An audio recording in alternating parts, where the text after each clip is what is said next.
Halo, selamat datang kembali. Masih bersama saya Aliam Bara dalam MA 1101 Matematika 1A. Kali ini kita akan membahas persamaan diferensial linear order 1. Mari kita sama-sama saksikan. Oke, persamaan diferensial linear order 1 adalah persamaan diferensial yang bentuknya seperti ini. Ya, jadi ini Px adalah fungsi yang bergantung kepada x saja. Demikian juga dengan Qx. Ya. Nah, himpunan semua fungsi y yang ketika kita substitusikan ke persamaan ini menjadikan pernyataan ini benar, dia disebut solusi umum. Keluarga semua y yang mungkin, ya, disebut solusi umum dari persamaan diferensial linear di atas. Nah, persoalan yang sering kali timbul adalah bagaimana kita bisa mendapatkan semua y yang mungkin tersebut. Nah, seringkali persamaan diferensial itu muncul di dalam aplikasi ketika kita ingin memodelkan suatu peristiwa fisik. Oke, jadi ini yang ingin kita selesaikan. Kita ingin mencari semua y yang memenuhi persamaan ini. Nah, ini kita punya trik yang sangat super duper keren, apa yang disebut dengan faktor pengintegralan. Ya. Jadi dengan cara mengalihkan masing-masing suku dengan ekspresi ini, maka si persamaannya menjadi lebih mudah diselesaikan. Bagaimana kita bisa melihatnya? Oke, kita kalikan dulu dengan E pangkat integral Px.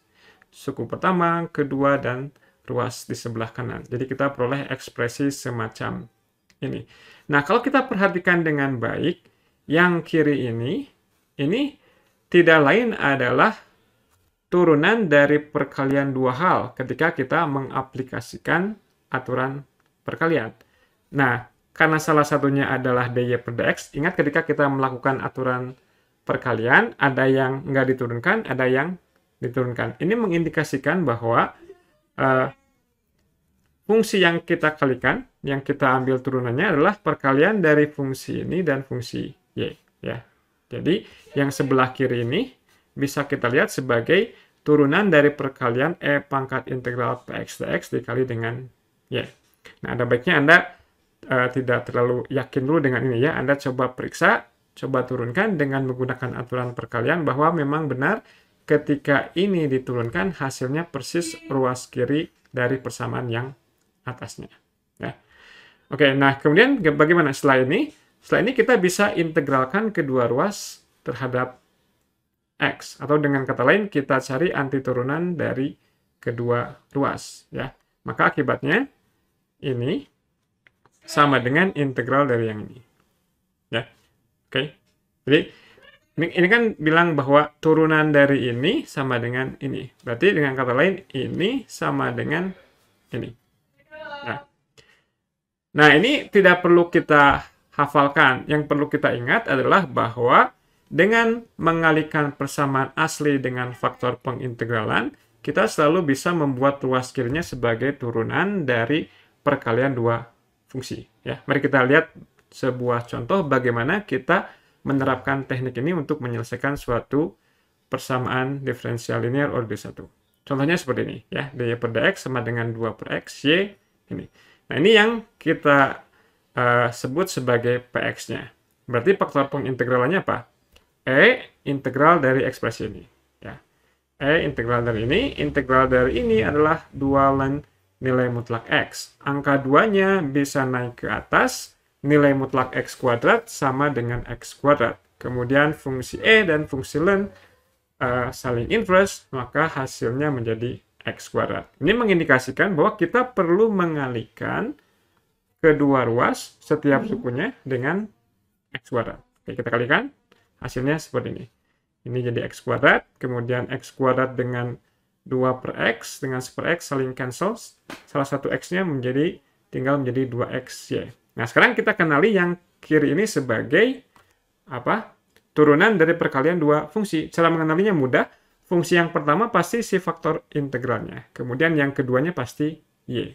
Jadi yang sebelah kiri ini adalah turunan dari x kuadrat dikali y.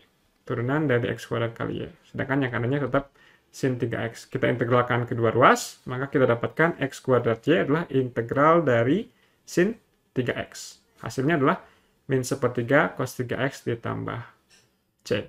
Nah, yang ingin kita cari adalah y-nya. Berarti kita perlu isolasi y-nya. Berarti kita bagi kedua ruas dengan x kuadrat, atau kalikan dengan x pangkat min 2. Sehingga kita dapatkan y-nya adalah min sepertiga x pangkat min 2 cos 3x ditambah c x pangkat min 2. Dan ini benar untuk setiap konstanta c. Jadi ini adalah semua fungsi yang mungkin yang memenuhi persamaan diferensial linear order pertama di atas. Oke, berikutnya adalah ini salah satu soal yang menarik tentang bagaimana suatu persamaan diferensial linear order pertama bisa digunakan untuk memodelkan permasalahan pencampuran. Jadi misalkan kita punya situasi di mana mula-mula di dalam tangki ini terdapat 120 galon air dan di dalamnya terlarut dengan sempurna 75 pound garam. Jadi ada garam ya, tapi ini sudah teraduk dengan sempurna dan merata. Nah, kemudian kita misalkan bahwa ke dalam larutan itu dialirkan suatu larutan garam yang konsentrasinya adalah 1,2 pound per galon. Kemudian laju alirannya adalah 2 galon per menit. Nah, pada saat yang bersamaan ada yang masuk dan ada juga yang keluar ya. Ada yang keluar dari situ dengan lajunya sama, yakni 2 galon per menit. Nah, pertanyaannya adalah, bisakah kita menentukan banyaknya garam dalam tangki setelah 1 jam? Tadi kan ingat mula-mula banyaknya garam dalam tangki itu 75 pound yang sudah teraduk dengan merata. Sekarang kita ingin mencari berapa banyaknya garam di dalam tangki setelah 1 jam. Oke, untuk bisa menyelesaikan persoalan ini, pertama kita perlu memodelkan situasi yang kita miliki. Katakanlah, Y itu menyatakan banyaknya garam di dalam tangki pada setiap saat. Makanya akan kita lihat adalah bagaimana perubahan dari banyaknya garam ini di dalam tangki setiap saatnya. Ya. Kalau kita lihat, perubahan banyaknya garam di dalam tangki bergantung kepada seberapa banyak garam yang masuk dan seberapa banyak garam yang keluar. Jadi, bergantung laju masuk garam dengan laju keluar garam. Oke, pertama kita hitung dulu laju masuknya. Gimana cara menghitung laju masuknya? Tadi yang masuk itu konsentrasinya adalah 1,2 pound per galon dan mengalir 2 galon setiap menitnya. Berarti kalau kita tanyakan berapa banyak garam yang masuk tiap menitnya, tinggal kita kalikan aja ya. Sehingga kita dapatkan hasilnya 2,4 pound untuk setiap menitnya. Ada input masuk ke dalam tangki sebesar 2,4 pound garam setiap menitnya. Bagaimana dengan laju keluarnya? Nah, untuk laju keluarnya kita perlu pertimbangkan bahwa ingat bahwa si banyaknya garam di dalam tangki ini tidak tetap ya, berubah-ubah. Dan kita misalkan tadi banyaknya garam di dalam tangki setiap saatnya adalah YT. Berarti pada saat T kita bisa misalkan YT ini adalah banyaknya pound garam di dalam tangki. Nah, karena laju aliran masuk sama dengan laju aliran keluar, berarti si volume tangki setiap saatnya tetap dipertahankan sebesar 120 galon. Ya. Nah, kalau banyaknya cairannya ada 120 galon, berarti konsentrasi dari garam di dalam tangki pada saat T adalah banyaknya garam di dalam tangki pada saat itu dibagi dengan banyaknya cairan. Jadi YT per 120. Itu konsentrasinya dan keluar dengan kecepatan 2 galon per menit. Berarti laju keluarnya adalah YT per 120 itu konsentrasinya dikali kecepatan keluar. Yakni 2Y per 120 atau 1/60Y. Dengan demikian, kita punya model untuk menyatakan perubahan garam di dalam tangki. Yakni ini tadi laju masuknya sebesar 2,4 pound per menit, yang keluarnya sebesar Y per 120 dikali 2. Nah, berikutnya kita setelah memiliki model ini, kita tinggal selesaikan si persamaan diferensial linear order 1 ini sebagaimana kita menyelesaikan soal-soal sebelumnya tadi. Jadi gimana tadi? Kita mulai dari persamaan ini. Ini belum dalam bentuk yang standar, kita tulis ulang menjadi seperti ini. Ini bentuk yang standar. Dan ini sudah disederhanakan, 2Y per 120 jadi 1/60Y.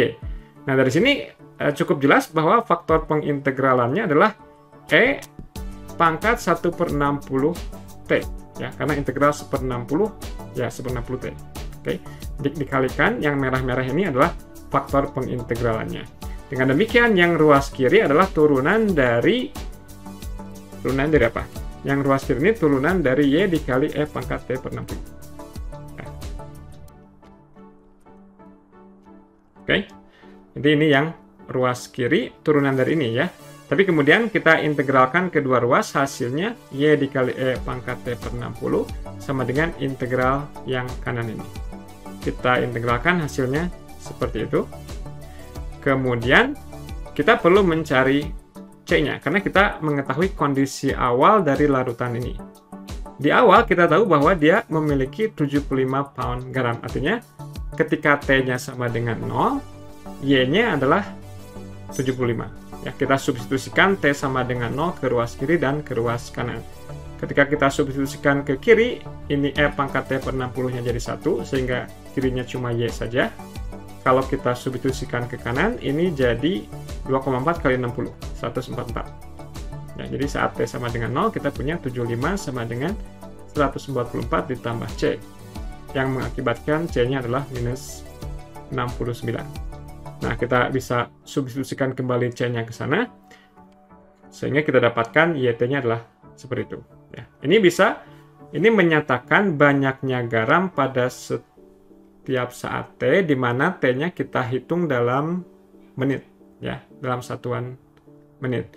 Nah, berarti kalau dalam satuan menit, karena yang ditanyakan adalah berapa banyaknya garam setelah 1 jam, ya, yakni 1 jam itu adalah 60 menit, kita tinggal substitusikan T sama dengan 60.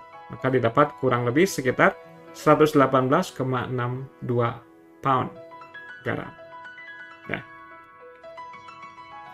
Oke, aplikasi yang kedua adalah mengenai hukum Kirchhoff. Jadi, kalau kita punya rangkaian listrik yang sederhana, ada hambatannya, ada induktansinya, kemudian ada electromotive force-nya, dengan hambatannya dalam ohm, induktansinya dalam Henry, kemudian voltasenya dalam volt, maka besarnya arus dalam ampere itu mengikuti persamaan diferensial seperti ini. Ya, L dikali DI per DT ditambah R kali I sama dengan ET. Dimana di sini itu L dan R-nya biasanya diberikan di soal, sudah diketahui di soal, ya, bahwa kita punya suatu rangkaian dengan L-nya tertentu dan R-nya tertentu, kemudian ET-nya juga tertentu. Dari situ ini karena rumusnya sudah ada, berbeda dengan pemodelan yang tadi, ini kita tinggal selesaikan aja si persamaan diferensialnya untuk mendapatkan I apa yang memenuhi persamaan ini. Mungkin jika Anda ingin berlatih dengan soal ini, Anda bisa melihat beberapa soal di buku tentang hukum Kirchhoff ini, ya. Tapi saya serahkan kepada Anda untuk berlatih.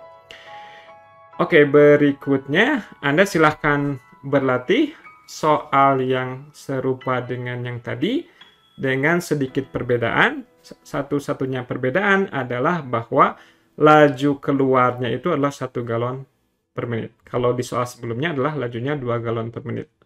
Karena hal ini, maka si volume dari larutan di dalam tangki tidak selalu konstan sebesar 120 T. Jadi itu perlu Anda pertimbangkan, ya. Jadi silakan Anda kerjakan sebagai latihan. Oke, demikian saja perjumpaan kita kali ini. Terima kasih atas perhatiannya. Sampai berjumpa kembali di video-video selanjutnya. Salam.